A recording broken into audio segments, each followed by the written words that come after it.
Hey, everybody. Happy Wednesday. We're sitting down with Jennifer. We're going to talk about her trip from Christmas.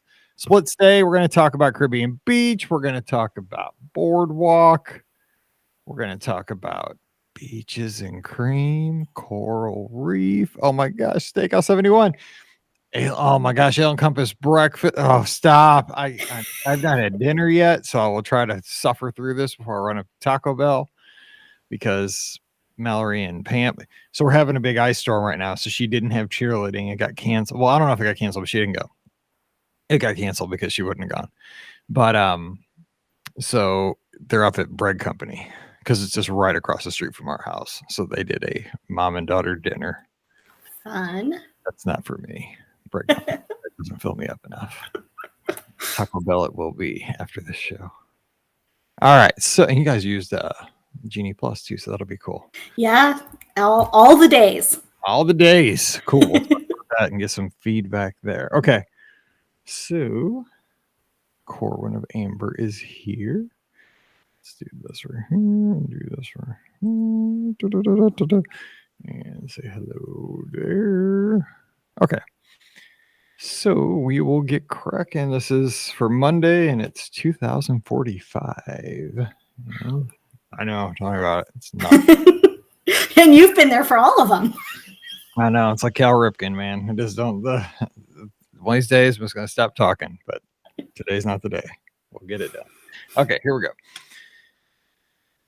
Welcome to episode 2045 of the Be Our Guest Walt Disney World Trip Planning Podcast. I'm your host, Mike Rallman from BeOurGuestPodcast.com and one of the senior agents over at the Magic for Less Travel. Happy Monday to you. Hope it was a great weekend for you. I know it was a crazy weekend up on the East Coast of New England. You guys earlier in the week were having summer weather and stuff like that. And then all of a sudden, boom. You had a blizzard. You had the snow again. Yeah, we had that earlier in the week here in the Midwest. And our friends down at Princess Half Marathon Weekend, which shout out to everybody. Hope you had a great weekend and a great run. But I heard it was kind of hot down there. But yeah, who cares? It's been so cold up here in the Midwest. Tough. I'm not shedding a tear for you guys. But I hope you had a fun Princess Half Marathon Weekend. Now this means this is what always happens. We've rolled it over.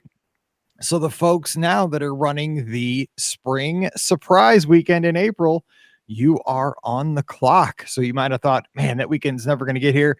You are the next Run Disney weekend up. So get your training ready to roll and we'll be cheering you on. But again, thanks to everybody who ran with the Lizards for Princess.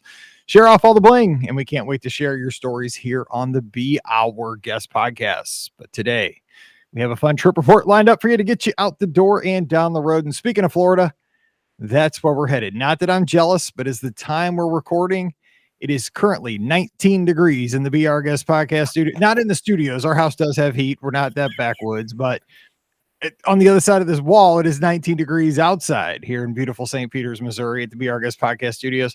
Our guest, Jennifer, is down in Florida. What's the temperature? I shouldn't even ask, but I'm sure it's like 75, something like that down there. How you doing? 73 right now. Oh, you're killing me. I'm hanging up on this call right now. So thank you for coming on the show and sharing your trip today. It's going to be a good time. Yeah, I'm excited. All righty. So let's, before we talk about the trip, and we're going to go back to December, talk about a split stay, some great eating, some awesome resorts, all that good stuff, fun times in the theme parks.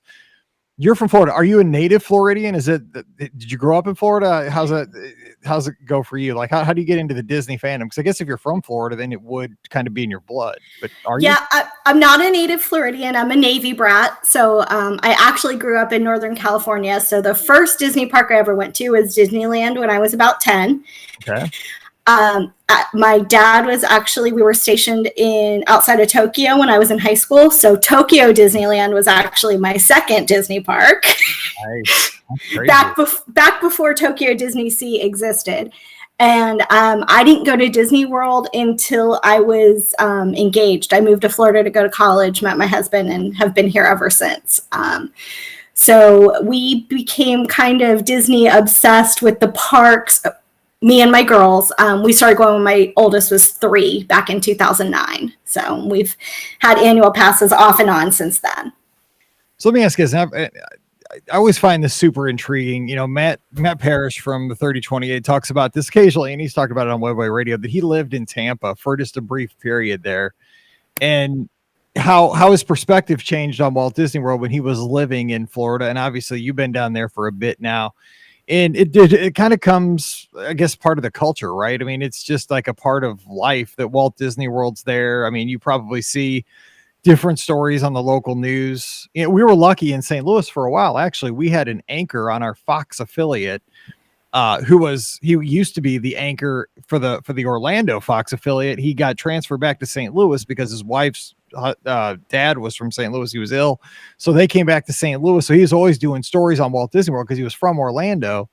And then now he's back in Orlando, and he's the Fox anchor back in Orlando again for the Fox station. So he went back, but we had a little taste of that because we had like an Orlando guy, and like I got to do a story with him. So it's pretty cool.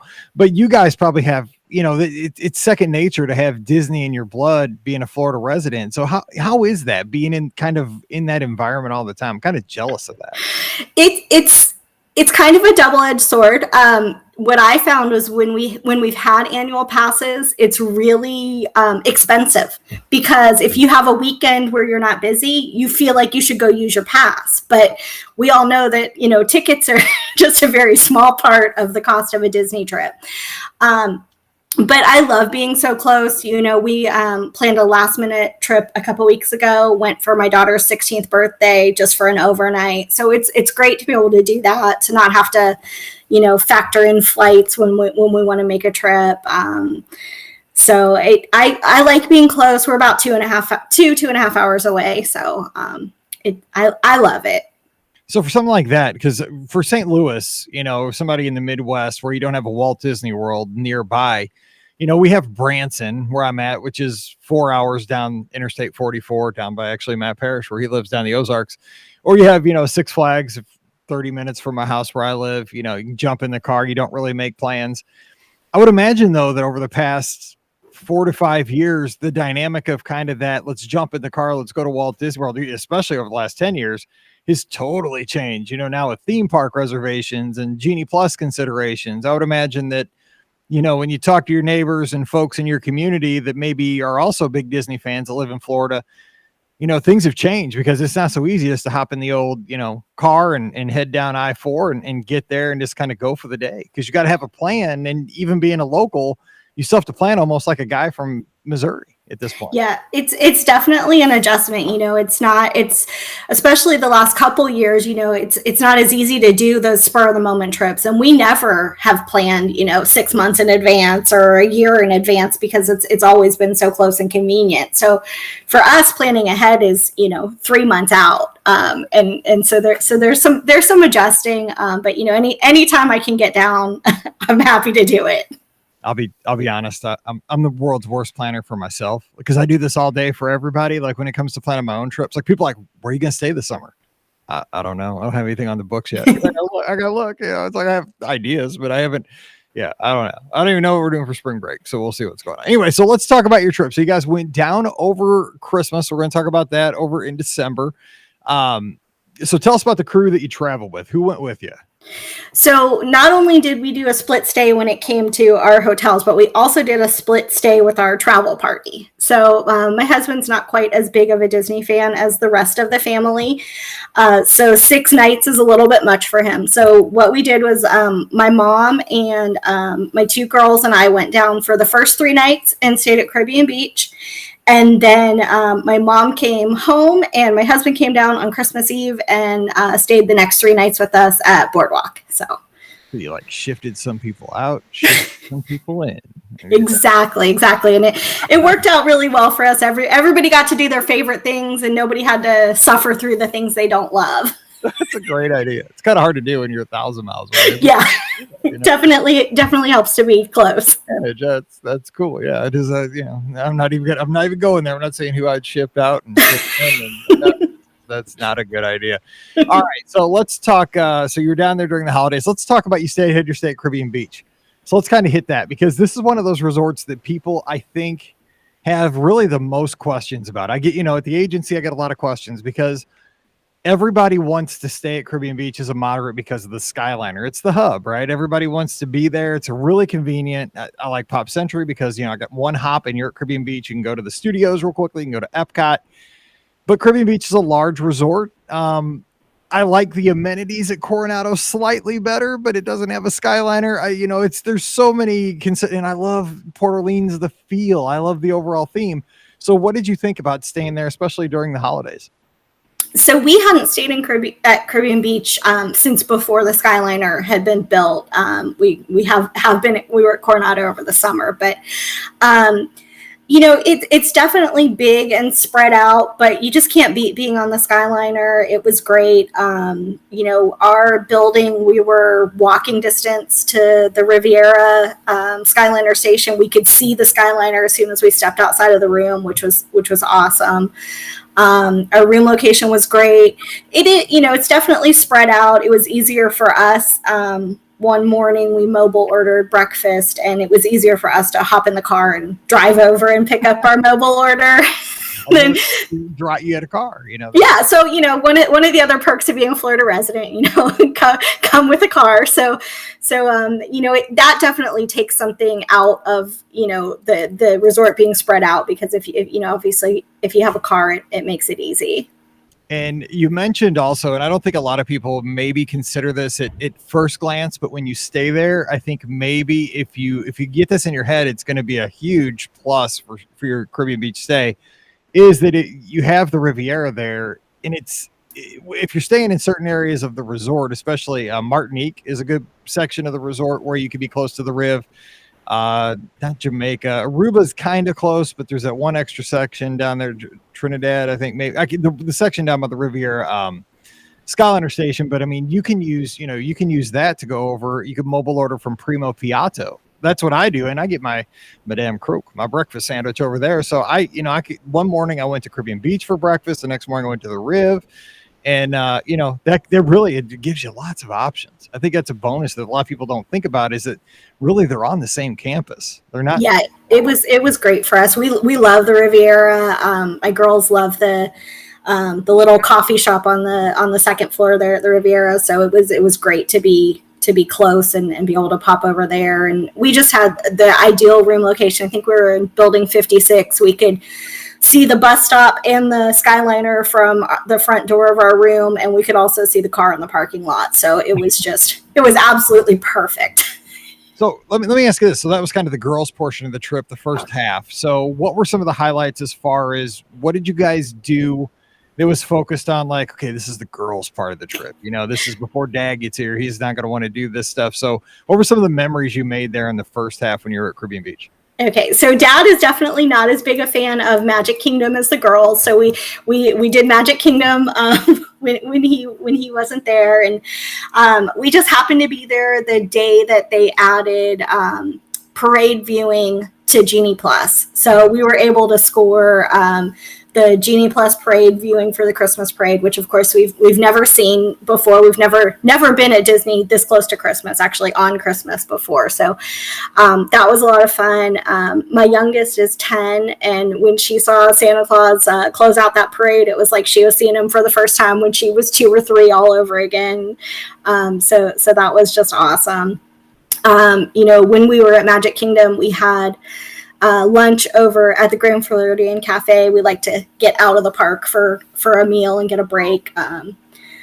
So we enjoyed, seeing the gingerbread house and, hitting the gift shops over there and getting some snacks to bring home from the gingerbread house was a lot of fun. And then we also did a park hopping day. Our first day, we started at Epcot, had lunch at Coral Reef with the candlelight processional dining package, hopped over to Animal Kingdom so we could do some rides, do the safari, and see the Tree of Life Awakening. And then we hopped back over to Epcot for the actual candlelight processional. So that was a fun excursion there.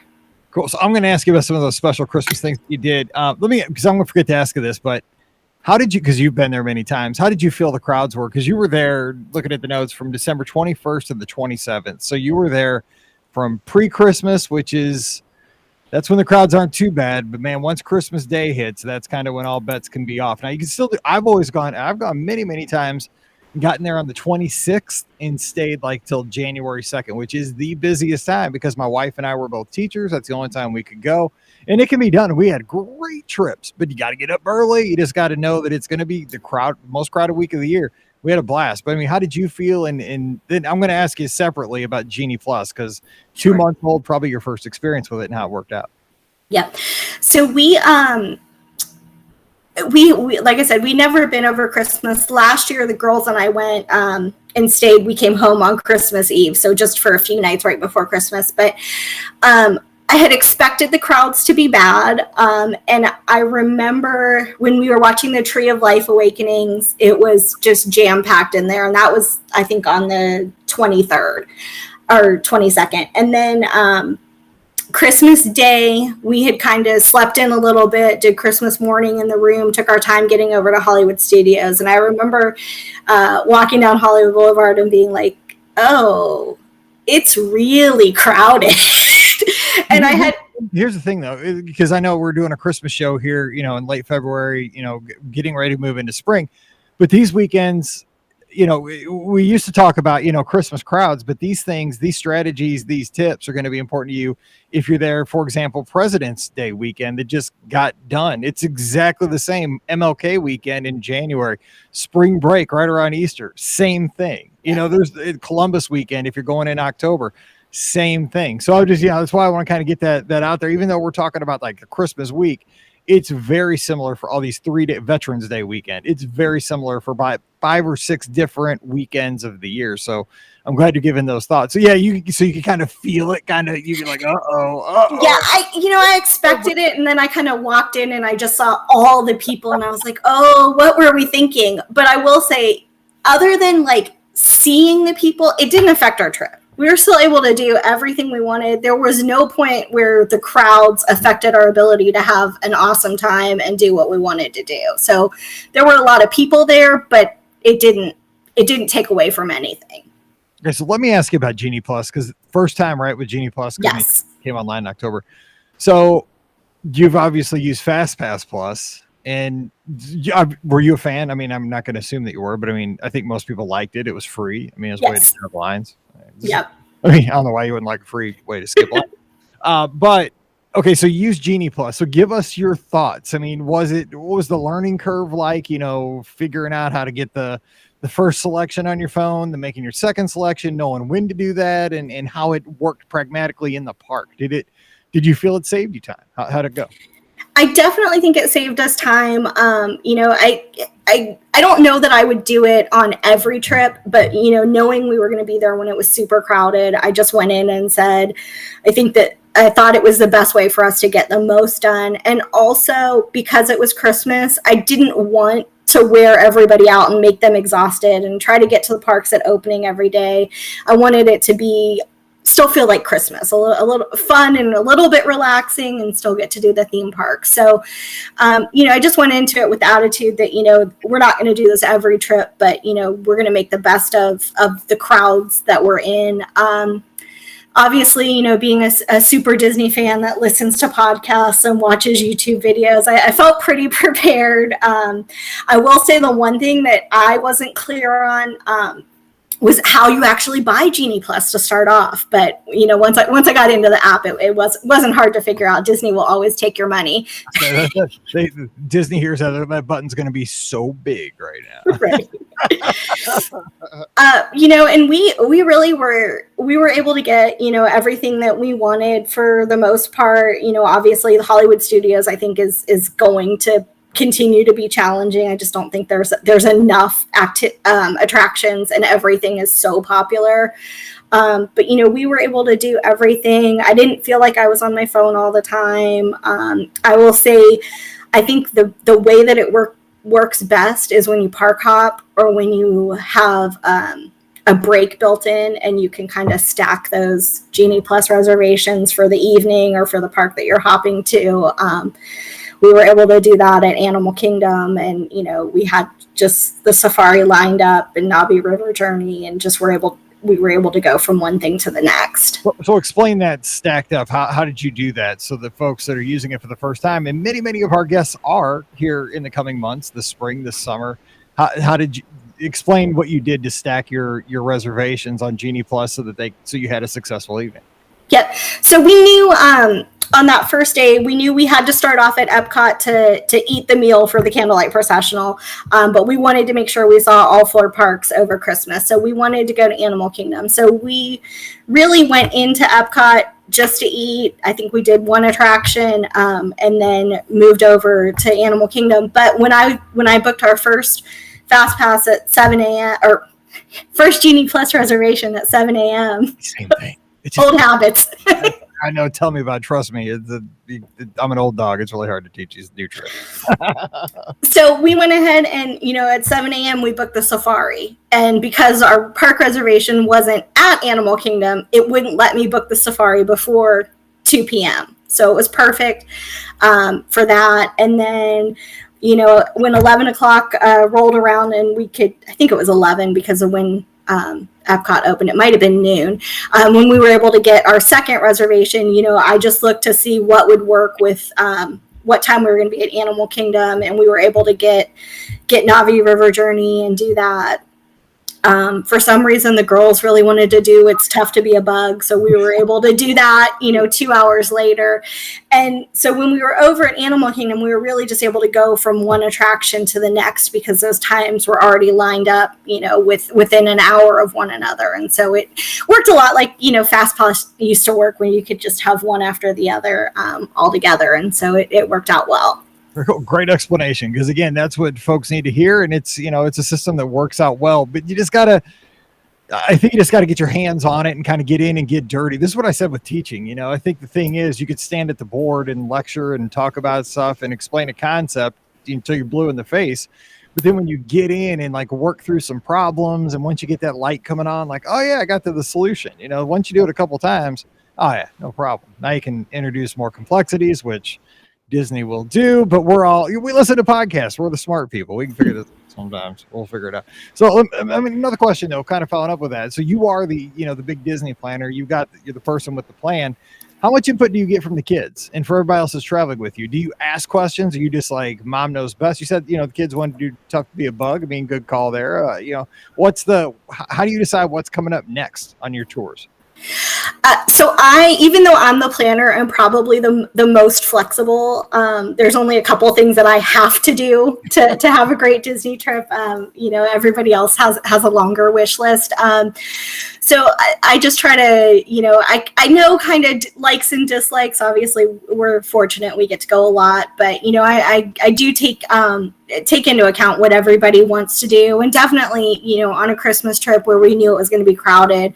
Leading up to the trip, I kind of asked everybody, what's the one thing that you want to be sure you get done in each park while we're there? And I try my best to accommodate everybody's preferences. Happy, right? I mean, that's kind of the whole goal of being a parent. Even if you're not just a friend, or if you're taking your parent, you just want whoever's come with you, significant other, you just want to have a good time. Yeah, totally.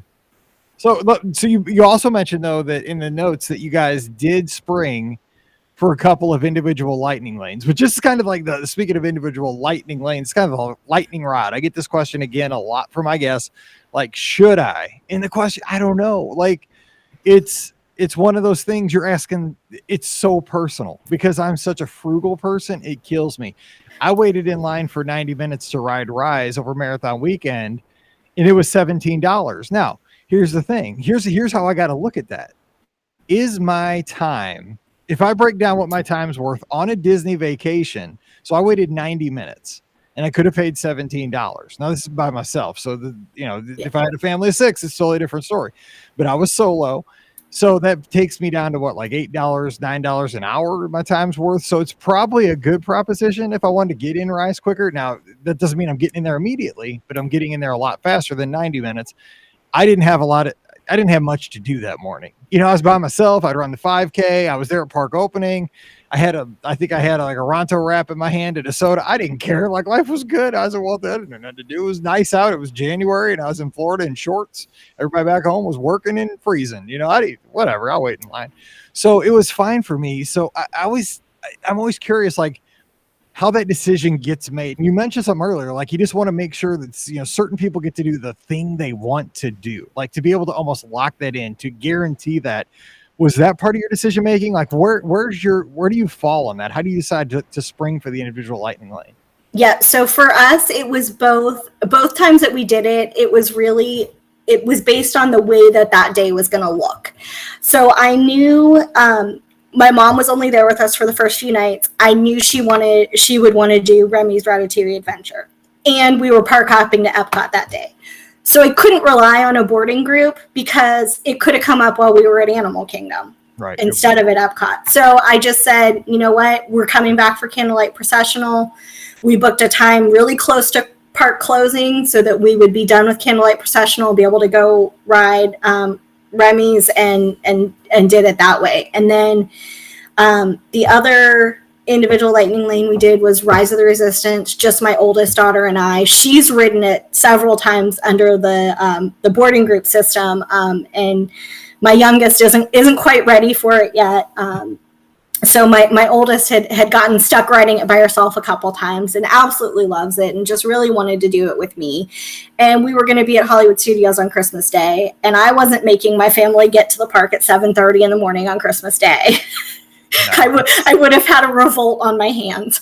So I just said, you know what, it's we'll call it part of her Christmas present. I booked it for just her and I, and we went and did it, just the two of us. But under normal circumstances, especially because we go so frequently, I don't think I would usually pay for an individual lightning lane. It was just those two were very specific situations where if we hadn't done it, we wouldn't have ridden the rides. It's an option, right? I mean, yes. It's kind of how I like it. Like, I'm not against it because, it's there. Like, I can choose to use it or I can choose not to. And like, I have so far choose not to use it, and it has not bothered me at all. But if I want to ride it, and I have, the $12 or the $17 or whatever it is that day, it's there and I can get right in, I can have it and I can be done. So I do like options. So I very well said. I want to get to all this. We got so much to talk about. So your husband, one other thing I can ask you about, I don't know a whole lot of people that are actually at Walt Disney World on Christmas morning. Now, spoiler alert, there's no Christmas Day parade at the parks on Christmas morning. I know we all watch it on TV. It's taped. Some people don't know that. They're actually in the park. I expect it. That'd be so sad. So is there, I'm just curious, like, is there do you feel like it's Christmas Day in the parks? Like when you're there in the hotels, I mean, it would just feel like maybe another day of vacation, or do you tangibly feel like, because I'm a huge Christmas guy, like, I don't know, like if I could be in the parks, because I just love like just being home under, by my tree. So how was it for you guys being there on Christmas Day? So we definitely, I would say, we went to parks 4 days. It didn't feel any different than any of the other park days. See? But I will say we made an effort to have Christmas morning in the hotel room. We brought a gift for everybody. Santa Claus found us at the boardwalk. We got a little teeny tinsel Christmas tree at the dollar store and brought it down.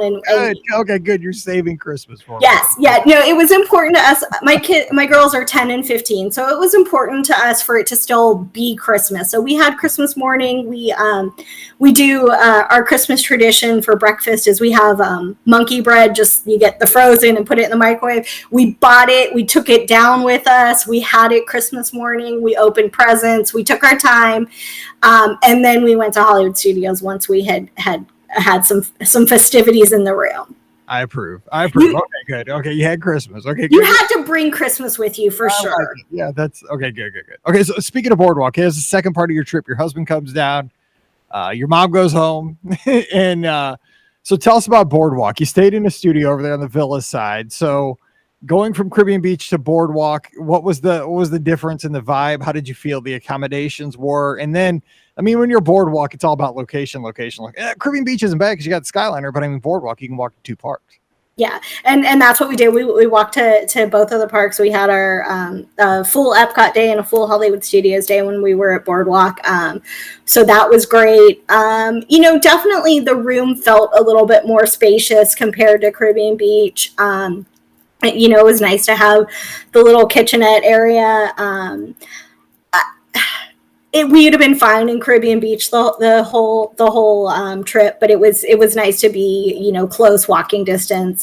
We've stayed at both of the hotels before, and we definitely like them both, and there's great things about both of them. It was nice to just be on the boardwalk, not so much at Christmas, but just having all those dining options, and the entertainment was back for the first time since we'd been down along the boardwalk. So that was nice, and being able to walk over to Beach Club and that was also nice.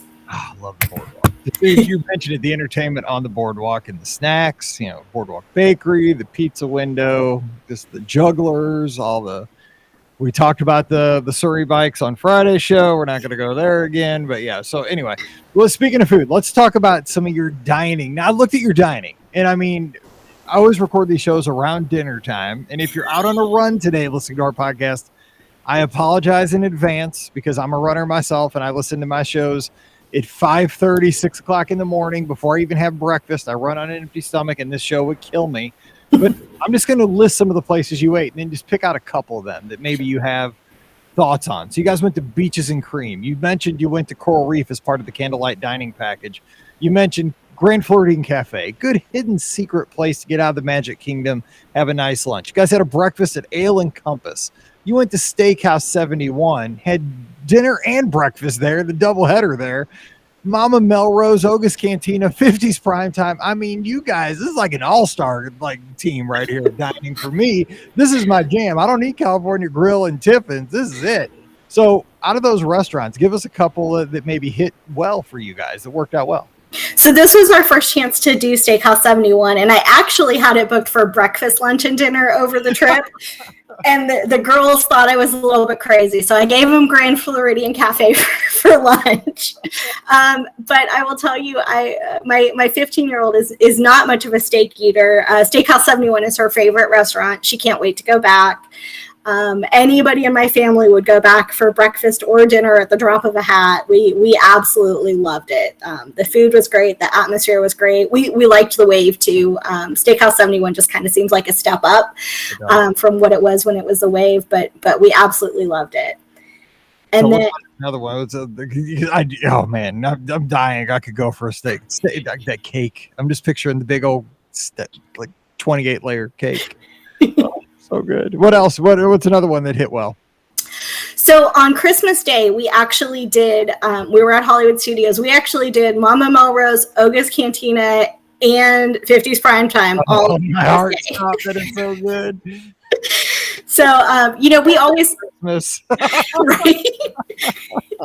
we always have problems at Hollywood Studios because we honestly love all of the sit down dining at Hollywood Studios. So much so that we've never even made it to Brown Derby because we already can't choose between the other three. Right. So it was great on Christmas to be able to hit Mama Melrose and to hit 50s Primetime for dinner. And then we had never done Oga's Cantina, and my 10-year-old is a super Star Wars fan. Santa Claus actually brought her a Droid Depot reservation, so she got to do that, and then we got to take her droid to Oga's Cantina, and we really had a blast with it. So let me ask you about that, because that day, oh my god, it's so good. I can't get over that. I mean, I've had some good days, and that's I can't even. That's a great day. I don't know what to say. That's the ultimate. I mean, I was worried about you guys not having a good Christmas. Then you guys did the Christmas in the Room, and then you didn't even tell me that Mama Melrose, Oga's, and 50s were all in the same day on Christmas. I mean, forget it. Christmas 2022. Sorry. Done. Be hard to top. Exactly. You can't win. Okay, so Droid Depot, though, the experience with your 10-year-old. I mean, got to take the droid into Oga's later, but how was that experience? Because it's not just about, going and purchasing a droid. It's about the experience of, putting your droid together, selecting the parts and the whole experience. So did you enjoy it? Did she enjoy it? What was it like? I actually didn't get to go. She and her dad went, because you're only allowed to bring one person. We were my 15-year-old and I were off on the other side of the park finding a peppermint milkshake with a big giant chocolate donut on top of it. So I don't feel bad for you either. Okay. No, and it took as long to do that as it did to build a droid. Right. But she loved the experience. Her only disappointment was Santa had brought her enough money to buy the droid and buy some accessories, but the droid backpack was sold out when we were there. But that stupid supply chain, right? That's what I always say about everything. Stuff that has nothing to do with supply chain. I'm sure I just say that all the time. It's like, absolutely. Oh man, my computer won't boot up. Oh, chain. Yeah. But she had a blast building it and picked out some extra accessories for it, and got to play with it around Galaxy's Edge while we were waiting for our Oga's reservation, and it's made a few appearances at the house since we've been home, so it was definitely a hit. That's a question I always ask everybody here on the show. If you get a lightsaber, you get a droid, like, where is it now? But it's still doing some service around the house there. You see that, I don't know, R2-D2 or whatever that droid's name is, cruising around and doing stuff. Yeah, I actually forget what its name is because it's all letters and numbers. But every once in a while, it makes an appearance. It's definitely more about the experience, I think, than the actual product. But he's definitely still around. So you mentioned 2 snacks. So you went and got, you said, a milkshake, a peppermint milkshake with what on top of donut? Yep, chocolate donut. Oh, stop.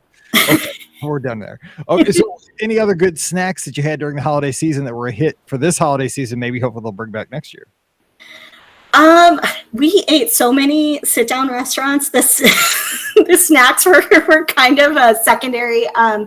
Definitely, I'm going to share my secret with everybody. My number one Disney souvenir is always half a dozen croissants from the bakery in France, and I bring them home. I love the France bakery. Eclairs are my jam. That's what I get. Eclairs. I like the croissants. Bring them home, have them for breakfast for a few days after the trip, and kind of extend it out a little bit. I'm trying to think of any other really great snacks. We brought home a monorail cupcake and a Rice Krispie treat and some chocolate covered Oreos, some gingerbread from the gingerbread house at the Grand Floridian, some peppermint bark. I will say the one thing that we absolutely loved, I think they only do it Christmas week at Satuli Canteen, is instead of the lemon blueberry mousse, they do a peppermint chocolate mousse, which... Yeah, I'd never heard of that. Yeah, I saw that in your notes. I'm like, I hadn't heard of that. So that's super interesting. And one of probably my favorite, that and Polite Pig, my 2 favorite counter service locations on property. Yeah. You gotta go there. See, you missed that. That's the one place you guys missed on your vacation. We did not go to Disney Springs. You don't have to go there. Okay, so I want to kind of close this out, but ask you about a couple of the special things you did because it was the holidays. You mentioned Candlelight Procession a couple of times. You had the dining package, went to Coral Reef. Let me ask you about Coral Reef, because I love Coral Reef because we never get to talk about it. What did you think? Because it is so retro in there, and I think people either like it or they're like, I don't get it. I mean, was it a hit or was it, I'm just doing it part of the package? We love it. We went on one of our very first trips back in 2009 and hadn't really gone back. We typically don't do a sit-down meal at Epcot because there's so much great food to snack on there. But since the pandemic, we had gone back, and my youngest, who's a picky eater, she loves it. She loves the food there. She eats really well. So we actually have made it a pretty regular part of our Epcot days. The last few trips. So this was just the best place for us to do the candlelight processional. We love the food. You can't beat the atmosphere. There's not a lot of places where you can watch the fish and the turtles and the sharks swim by while you're eating.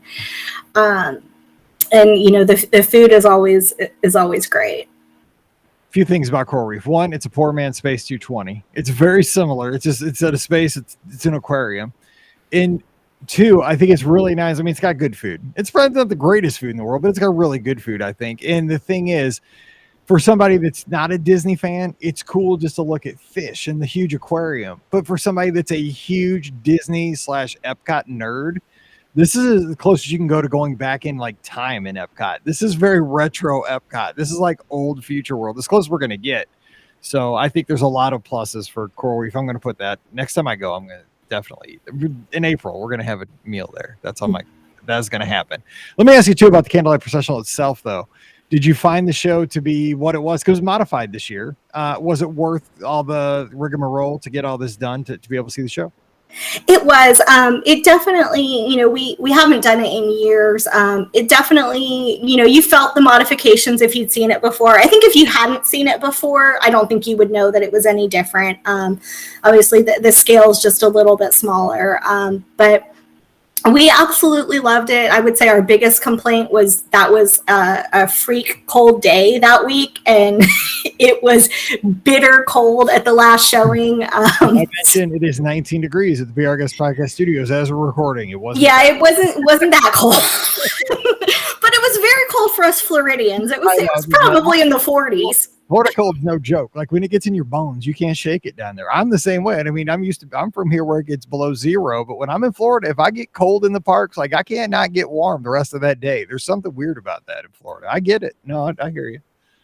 But I mean, it's Christmas, right? I mean, are you not supposed to be cold when you're hearing the Christmas story at Epcot? Yeah, I do. We're not used to it at Christmas, but no, it definitely, there's nothing like hearing the Christmas story and having, the amazing music. And it's a great experience and definitely a necessary part of a Christmas trip, I think. Absolutely. I don't always do the package, but I'll always stand in the back, just kind of, I've stood many a time by the American Adventure sign and just listen to the story and listen to the music and, moves. I've always said this, it moves me just as much as if I had a front row seat. I'm a cheap guy, but the story is just as good. I don't pay for the dining package, but I'll definitely hear the story. So, yeah, if we had known it was going to be so cold, there were plenty of seats because there was nobody there. I like the show, but not that much. I don't want to get frostbite. Okay, so we're wrapping up the show. So, any other highlights from this trip? I mean, you guys you had some great meals. Two great resorts, lots of fun times in the theme parks. Use Genie Plus to your advantage. I mean, we got a lot in here on the show. But is there anything else that we left out that you want to share with the listeners to maybe help them have a better trip? Any other stories? Oh gosh, I would just say one thing that we didn't talk about was after we went to dinner at Steakhouse 71 on Christmas Eve, we went ahead and took the boat over to Wilderness Lodge because I really wanted to see the Christmas tree at Wilderness Lodge. So my husband and I had a drink at Territory Lounge, and the girls went and shopped the gift shop, and it was just nice to see all of the Christmas decorations. And that night we ended up getting to ride the boat and the bus and the monorail, a little bit of everything that night. So it was a nice, relaxing Christmas Eve. And those sometimes are the best nights of your trip. It's not always the nights where you're in the theme parks doing 7 or 8 attractions. It's enjoying, just a lounge and going on Disney transportation or sitting in a, like I've, gone over to have a meal at Captain Cook's at the Polynesian and walked out to the beach and sat in a swing, and fireworks or not, just kind of watch the castle change colors and watch the ferry go back and forth and watch the monorail in the distance. And those are the best nights. I mean, I know we don't pay. That's not why we go to Florida, but it ends up being, like, oh man, if I could do that again right now, that's what I would do. It's not that 7th ride on Big Thunder. Not always. That thing will get you. So anyways, a good trip. I mean, got a long way to go till the holidays hit again, but I think this one will hit, get people excited because you know what? People are planning those trips right now because now's the time. I mean, if you want to get that hotel you're looking for Christmas, now's the time to get in on it, and you'll get all these special experiences. So Jennifer, thanks for coming on. What do you guys have on the plans? You guys heading down anytime soon? Because you guys can hop down, even if it's kind of unofficial. What are you thinking? We actually are venturing out, trying something new. We're going to be staying at Hilton Head, at Disney's Hilton Head Resort for spring break. We're going up there and never been. Going to try a relaxing theme park free vacation for a change. So how's everybody feel about that? Like in your family, what are they saying? Because we've actually my wife brought that up because Scott stayed there, Pam Forrester stayed there. She's like, what about that Hilton Head? And Ricky stayed there. Like, we could just like stay there and like just stay. I'm like, yeah, I don't know. So it's so different, but I mean, it also intrigues me because vacation is supposed to be relaxing, which I've never done. Right? We don't do the relaxing vacation either. I'll have to report back and let you know how it goes. But my husband is definitely super excited. The theme parks are not his favorite things, but he does love the resorts and the hotels. It'll be different. It'll be interesting how we find the balance. We have some people in the family that like to go, and we have some people who are excited about, sleeping in and reading a book and going and looking for seashells on the beach. So we'll find a new balance. We'll definitely have to talk about that. Well, Jennifer, thanks so much for carving out some time for us starting this week. It's been a ton of fun, and I am super starving, and I'm sure our listeners are as well. But we'll talk to you after Hilton Head. We'll see how that goes. That'll be a good follow-up show. Sounds good. All right. Don't forget today's podcast, as always, brought to you by The Magic for Less Travel. Check them out today for all your Disney trip planning needs. They're over at themagicforless.com. We would love to help you this week plan your Disney vacation. And I'm not kidding. Right now is a great time to plan a holiday trip. Get that hotel you're looking for. You want to stay at the Grand Floridian? That's a great place to be during the holidays. Also, Pop Century is just as joyful. I can tell you, I've been there too. All-star music, Caribbean Beach, Boardwalk, wherever you want to be, we'll take care of you. Just drop by themagicforless.com today. Fill out that free no obligation quote form. And again, right there it all starts. Promise. Take great care of you. Get you the best price possible and see what's out there. Availability and pricing right away. So check them out today over at themagicforless.com. Please also use our Amazon affiliate link when you shop online. That really does help us out with that one extra click. Just click through beourguestpodcast.com/Amazon. And finally, thank you to our patrons who allow us to put the show out 3 to 4 times a week all around the world. We could not do it without you. And our patrons get a bonus show called Mike in the Midwest every week. This past week, our show was about my 5 favorite Disney podcasts that are no longer with us. They're in the Disney podcast graveyard. I wish they would come back, but because I love Disney podcasts too. But we do just fun shows like that about growing up here in Missouri. I did a show about field trips you took if you grew up in St. Louis as a kid in the 80s, about skating rinks in St. Louis, just all kinds of fun stuff. You want to hear some stuff that's not Disney, but they're fun stories, come on over. It's called Mike in the Midwest. Just join us at patreon.com/beourguestpodcast. Give me a follow on the social media, Instagram and Twitter. I'd love to talk to you over at beourguestmike. Subscribe to the show on Facebook and YouTube, and you'll know every time we go live.